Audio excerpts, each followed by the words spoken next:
Hello and welcome to Let's Talk About Live Shopping. This is a series dedicated to unraveling the intricacies, and I think we know there are a lot of intricacies about this whole live shopping phenomenon. I'm Cynthia Nelson, your host, three-time entrepreneur, Forbes contributor, investor, and advisor. Today, we're talking to Kenneth Tan, co-founder and CEO of Be Live. Hey, good morning, Kenneth, and thank you so much for joining us.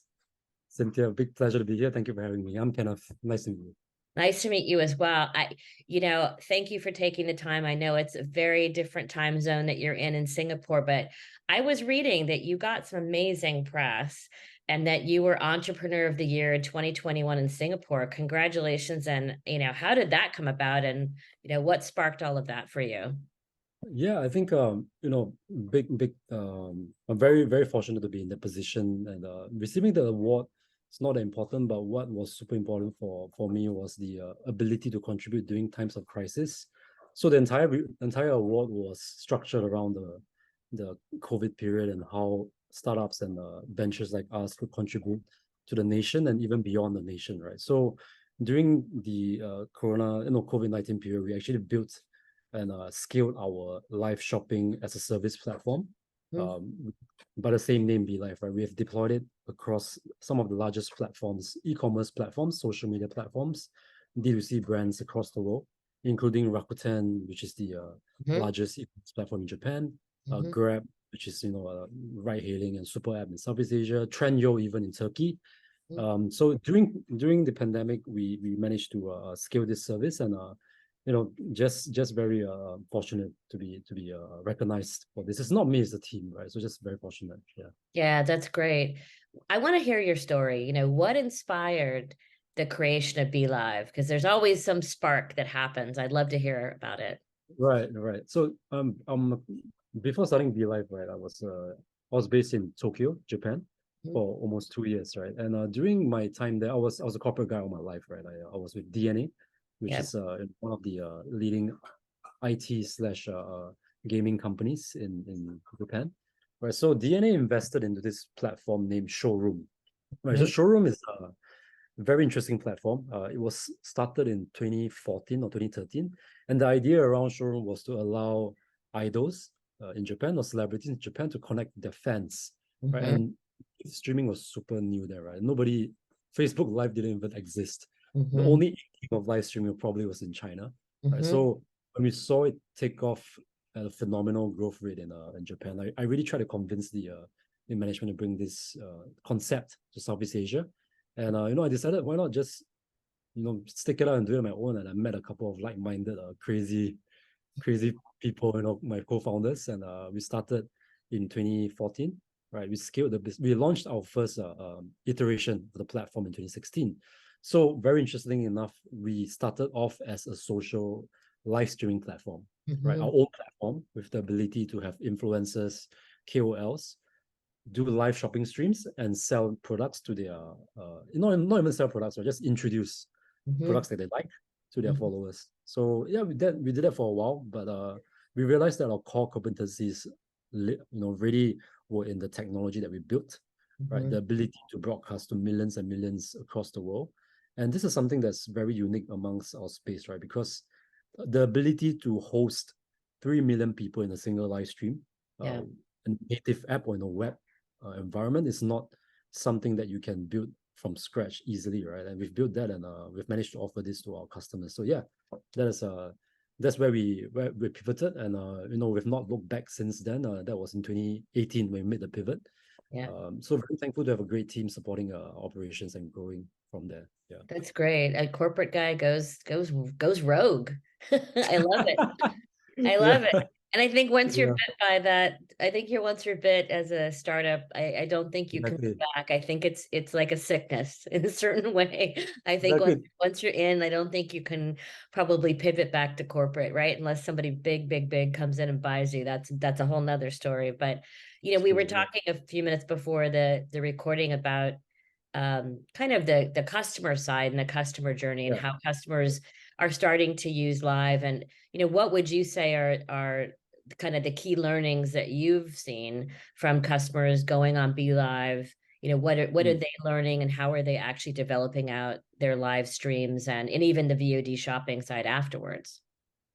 Yeah, so we've seen a lot of live video shopping streams being created and then being repurposed after the stream into short video clips. Hmm. Right. So a lot of our customers are really good at doing that. Hmm. We kind of see three main pillars being, we don't call them pillars of success, right? But we are very focused on bringing the content creation and the content curation part from the customer's perspective back to these three pillars. The first will be the authenticity of the content, right? So being authentic is something that is very underrated. I mean, everybody knows, sure, be real, right? Don't try and sell stuff. Right. But what does that actually mean? It Right. means that the people who are the video first generation, right?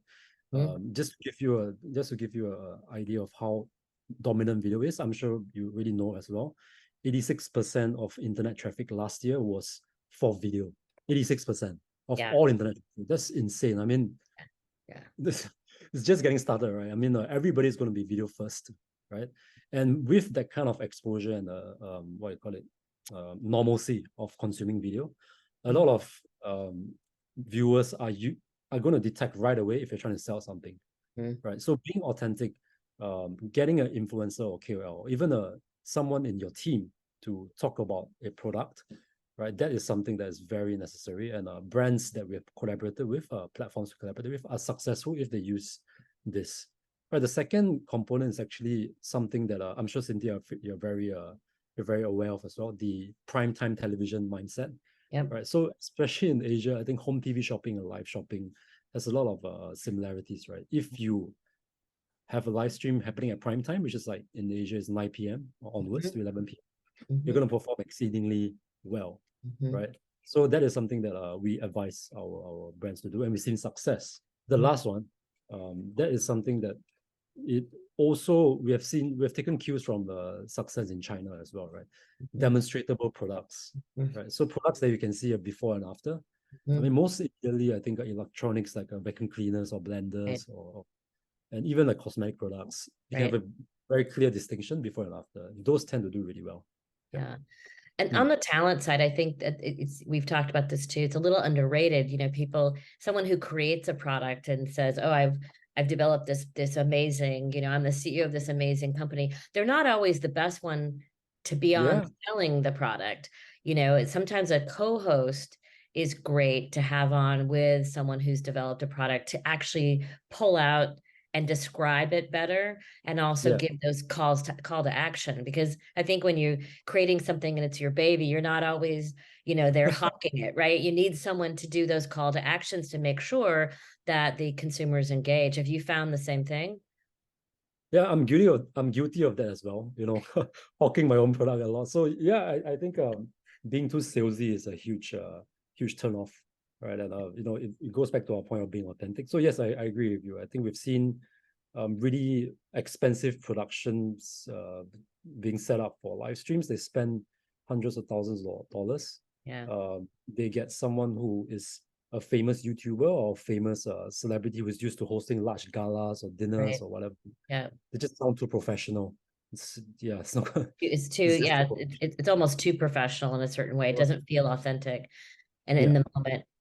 What about, generative AI? Do you think it's going to have an impact on live shopping? And if so, where and how? Yeah. So I mean, with our partners, Microsoft, Amazon, we have been fortunate enough to have early access and test some of the capabilities that we feel have some use cases for live video shopping. So one of the tools that we have built on top of OpenAI is a AI sales assistant, right? So this is incredibly useful, especially in Asia when you have a lot of scale in every live stream, right? So this a viewer can go into a live stream or even a short video, shoppable short video, and Mhm. ask a question about a product that's already Interesting. in the live stream, like a biscuit. For Right. example, with so Julie's biscuit or whatever, when does this expire? Right, Right. this chatbot is going to answer you exactly the date because the LLM learns about the product, right? And this helps the host handle or manage 30,000 viewers Right. asking questions. Yeah, so that's one of the use cases we have discovered. That's super interesting. And then you've got a lot of creators that are on the platform, and how are they driving conversion? And you've also got a relationship, I think, with Amazon as well. Yeah. So the creators wise, we actually work with a lot of MCNs, partners, talent agencies to bring these creators to our D2C brand partners. So essentially what we actually do is we create video players that sit on top of brand owned properties, right? So yeah, for D2C brand like L'Oreal.com, for Right. example, they have a slash video page. We power that segment. The Trendyol, the largest e-commerce platform in Turkey, right? So the short video and live video page, they use our solutions. So we bring our creators, all partners creators, onto those platforms, onto their brand owned assets, and drive traffic there. So the reason why they want to do this and why they don't want to just depend on the social media channels, Right. yeah, the importance of first party data is super Yep. important. Yep. If they don't gather that kind of data, is it's not like we're telling them to give up their social media strategy. It's impossible. Everybody's on TikTok, Instagram, Facebook, but 2% a year, 3% a year, 5% a year of their social media traffic going to the platform is important, right? So Yeah, the Amazon, you're talking exactly that right thing. The data and analytics are so important, that first party data, which they don't get. They don't get it at retail when they sell a product. They're not getting it on any of the social platforms, and they're paying a lot to be there. And their ROAS is now going down because, they're and those platforms are not built for shopping, really. Oh yeah, you're right. They're built for, conversion, talking to people, sharing things about your family. They were never built for shoppability, which is why I think the rise of a lot of platforms like your Be Live is super important. If you were going to look at like the future, if you had a crystal ball, kind of the future of what's happening in live shopping, what do you see in the next couple of years? Yeah, so we see the rise of it's going to be driven by creators for sure, right? And we see the rise of everyday creators that are non-celebrities, right? So we've seen this happen in China already. Give an example, the departmental stores that are live streamers. The live streamers that they employ are actually not KOLs. They're not celebrities. They're not influencers. They are their own salespeople. So they just sit around and live stream, and they're the best people to sell, right? Because that's what they do for a living. They connect with people. They don't have a agenda to protect their image. When you're a celebrity followers, you want to, I need to portray this. Yeah, you behave very differently, right? And you have a wall and a mask on. So this has actually replicated in just recently into Jakarta, where L'Oreal opened 14 studios to do live streams in Jakarta. That's crazy, man. And all of them are manned by their own sales staff. Salespeople, right? So exactly. So authenticity, again, it goes back to authenticity, right? So we believe that despite being driven by very influencer focus amplification methods, so there will still be room for influencers to amplify, and really good ones who are chameleons in selling can do well, sure. But we also see the rise of more and more ordinary folk like you and me, right? Maybe you and I can start a live shopping channel and do really well because we don't have because we are not. I mean, for me, I'm not famous, right? So I don't care. I'm just going to say whatever I want. So that's actually where we see this going. One of the aspects of where I see this going. Yeah. And then as far as your platform is concerned, have you expanded into the US market? Are you doing anything with US brands and clients, or are you mostly Southeast Asia and again with Turkey? Yeah, so not yet in the US. We do have a customer in the US, a couple of pilots being discussed with our media agency partners in the US.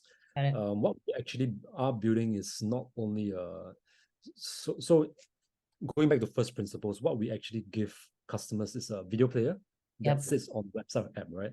It's actually a television screen, right? So you and I both come from the television home shopping network era. What we're trying to do is actually build a retail media network that connects all screens together into a single powerful world's first live shopping media network, right? So this is very interesting because BeLive has access to some of the largest platforms in the world, right? Like Rakuten, Grab, Trendyol, whatever. There are millions and millions of users, right? So a brand like Dove or Coca-Cola, right, theoretically can start a single live stream and have it broadcasted using a technology to TikTok, Facebook, Instagram, and Grab, and Rakuten, and Trendyol, and D2C brands, ABC, right? So it's incredibly powerful, and we become sort of like a DSP. I was going to say you're actually you become that ecosystem for all of them across the board, and they kind of cross pollinate each other even. Exactly. Because you're on one, it's kind of ricocheting. It's super, super interesting. I'm so excited for you. Again, congratulations on being, an entrepreneur of the year in 2021. And I know you're going to be doing great things. When you come to Thank the you. US, I'm in New York. You have to come and visit for sure. I'll tour you For around sure. our fair city. And if I'm in the Far East in Singapore, I will do the same with you. Yes. Thank you Nice so event. much for being here, and good luck with everything. Thanks, Cynthia. It was a big pleasure to be here.